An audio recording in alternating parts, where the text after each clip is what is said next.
Welcome to Enchanted Lore. In today's video, we would like to go and show you some of the settings and give you a general overview of the functionality within Roll20. This should be useful for both GMs and players alike. So let's get to it.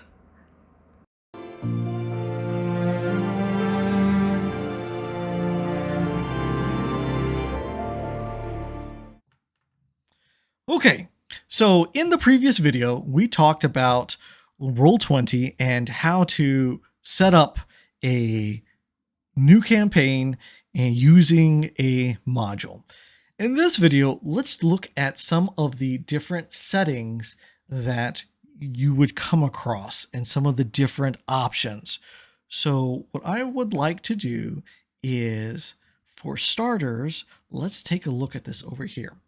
So over here on the left-hand side, you're going to see a few different options here. So one you're going to see here is highlighted is the token. Now, as a GM, you are going to see additional things that the other players do not have access or visibility to. So for example, with the token layer, you have, access and what you would set on this layer. And these are things that can move and interact. So either you give access to the players can move or you move around the map, right?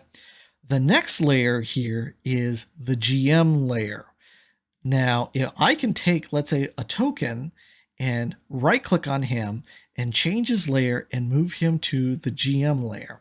And if we click here on the GM layer, you should see that he is here, and now I am able to interact with him, but I cannot select or interact with the other items, the other tokens, because they are on the token layer. Now, this item, that is on the GM layer is only visible to me. It is not visible to the players. And it is great if you need to prepare to have your monsters, let's say like you do a surprise attack or any other, let's say like environmental things, you can have it prepared and on this layer, and then as needed, bring it up to this. For example, maybe on this, because you see that there's boats, if there's a fight and there's a fire ensues, you can maybe put a fire token that then you can bring over when ready. Right? So, or let's say like this guy does a surprise attack and now he's there. So same thing, just as we moved him to the GM layer, we can move him to the token layer. So here you're going to see a lock on light, and that's because we are using the free version. If we did not, we would be able to manipulate and set up, let's say like light and darkness and just some neat little functionalities of that sort, but it's something that maybe you can look at later on down the road. But once again, that comes with a paid version. Then the final layer is the map layer. And this is kind of, the base that you build everything and throw on top of, right? So this is like how you see here with the grid and the boats. That's all the map layer. Anything that you put on this layer will be visible to the players, but it is not directly interactive with, right? So it's if you put, let's say like a character there, you can't move it from the token layer because it's on the map layer. So these are just things that I would recommend you keep an eye on because, as a new GM, these are things I've ran into before, kind of stumbling and trying to find, oh man, why can't I move this? That's why. It's because I am on the wrong layer. So that is something to keep in mind. Now, for both you and the players, let's get to the part about some of the settings, which is over here on the right-hand side as you click on this cog, which opens up my settings. So here we have the display name, which as you see here, test RP matches what we have here on the left. and this big old thing. So what we can change for mine, we'll just say GM. And as for the players, you can have them put either their character names or whatever is typically what I have seen. That way it's just kind of nice and quick, easy to see, and it also helps the players and the GM remembers every character's name. So you can be like, hey, what does, Caden do, or what does Samantha do, or whatever, right? As the situation calls for. So the next thing that I want to point out and bring here is that right now I have it in dark mode. It defaults to light mode, as you can see here. My eyes, it burns. I kid. So yes, I prefer dark mode for a lot of things. So this is what it looks like. This is the setting for that. The other thing is if you scroll down here and you go to video and chat. So you can see here that Roll20 does have the option for video and voice chat. My groups that I've played with do not use this functionality. We've used others such as Discord and stuff, but this is there. Play with it, see if this is something you want, or you can use other options, right? So, but for our situation, we are not going to use this. So we are just going to click none. Then that is going to reload the page. Okay, so let's go back into settings here. And the next thing that we want to do is go back into audio video and then click on video display. And then here, how we see here, the player video avatar size is set to regular. I view that map real estate is very important for me. So what I typically do is either set this to small, as you can see there, that way it's a small, icons that might show their avatar or whatever in their name, or I just do it names only. And that's actually kind of my preference. That way I have more of the real estate of the map, especially for bigger maps when I have to zoom in, zoom out, and move and do things. That is my preference, but you do what is more appropriate for you. Okay,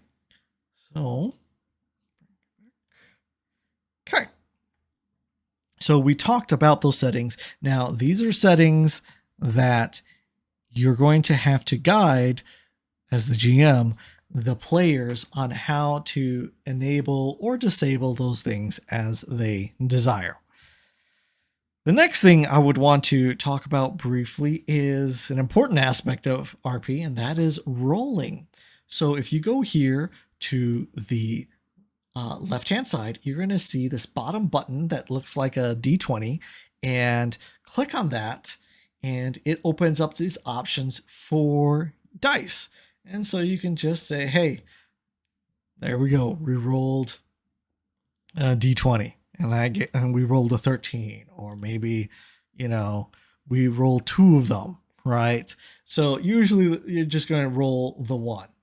Another way of doing that is directly from the text box through the line of /roll space 1D whatever. So 1D20. So you can see here we roll a 20. If let's say we have multiples in the case of 2D6. Boom, exactly. And it shows you its results. Let's say as the GM, you need to make a roll, but you don't want it to be visible for some reason, as is some scenarios. You do a /GM roll space, whatever you wish to do. And then boom, as you can see, it is only to the GM that will see it and not the players. So, the next thing that I want to jump to is over here on the left-hand side, you have what looks like a ruler, and this is called a measure. So you got different options there, the compatibility and stuff like that. But what is nice here is you have let's say from the token, if you need to measure and be like, okay, to get to this boat, it is 65 feet. So maybe that is within spell range for this person. So they don't have to move. Maybe they can throw a fireball. So stuff like that is kind of helps you do a quick measurement. It also helps to, if you are trying to point to something, whether you or the players, you can draw these lines to be like, hey, what about this right here? You can also click on an area and it will ping. Now, I've made this mistake before too. If you are on the GM layer, they will not see you drawing the lines and pinging and stuff like that. You need to be on the token layer. Once again, those are mistakes I have made. The next one up here is Fog of War. It's not going to be applicable for most situations. That's going to be more of a, if you're doing a paid subscription, some of these different options with that. The other one that we want to jump to is turn order. And this is going to be good because let's say like we open this person's character sheet here. Pick this person here. And then if they click on their token, and then we go here and we say the initiative, boom, you see they are now on the initiative counter. And I do want to point out something else here. So as you can see here, I had this open, and then if you double click it, it kind of minimizes it right here, which is a great thing to share with your players. And also for you as the GM to keep track of maybe certain sheets and stuff like that that you might have. So that way you don't have to kind of open, close. And you do have the option to kind of have it also pop out if that is as a separate window, if that's kind of your preference, right? So to also go back to the thing that I did that I kind of briefly touched on is to click on the token. If you notice, I had to go back to the select. So if I was on the ruler, I would not have been able to select that person. I need to be on the select tool to grab them. And then you can do your normal movements with them and what have you. Then over here, you have your turn order. You can sort it whichever way you prefer. And then, you can go, oh, hey, it's now this character's turn. Boom. It's now this character's turn. You can then add, let's say I want to have, something for the enemy, right? So we can add that. Okay, cool. Now the enemies are in the turn order. But I secretly rolled and they are at turn order 10, right? Boom. All right, let's resort this, right? So they get to go. Now it's the enemy's turn. Now it's their turn, and so forth. So that's how you could kind of manipulate your turn, do the stuff with your turn orders. Okay, let's close that and get that out of the way.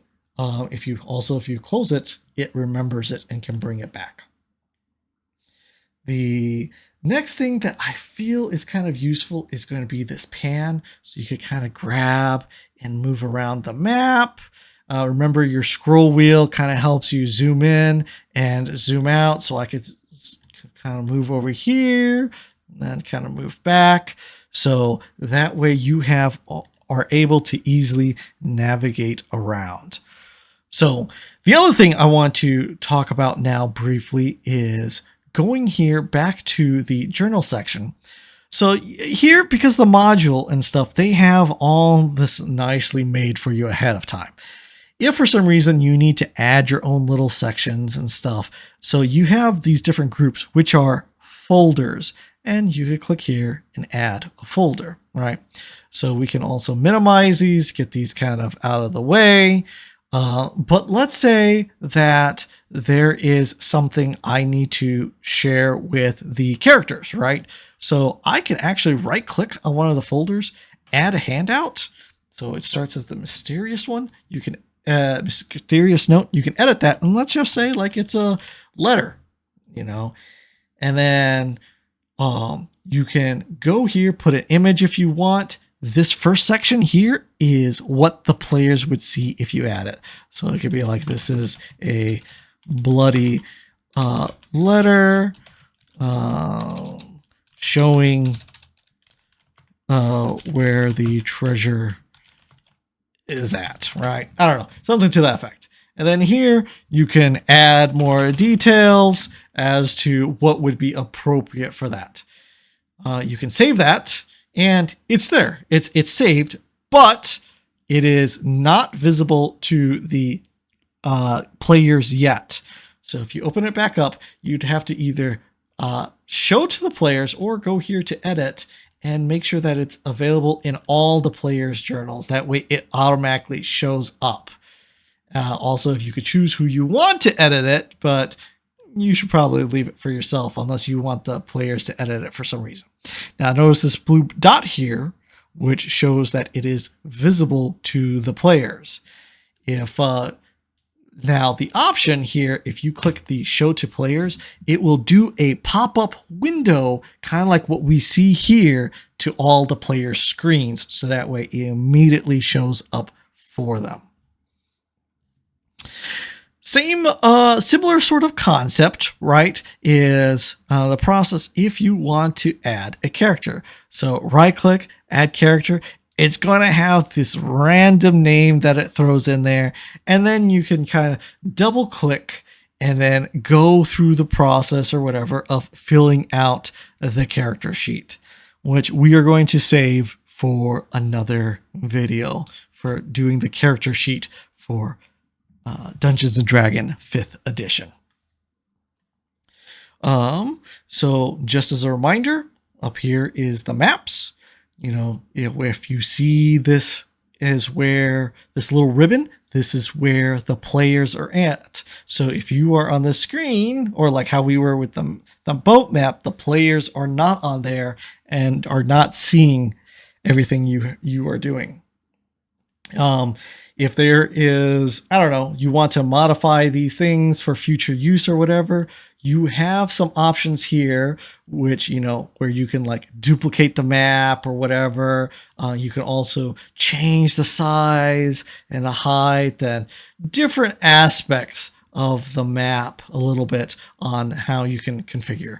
So especially if you have like a larger map, then maybe you need to create a page with the larger map. You also have the option, which is kind of nice, is where they add folders. So maybe you have different categories of some of these things. So let's say like maybe after you do your introduction, you either delete these or move these into a folder and kind of archive, you know, these things out of the way, right?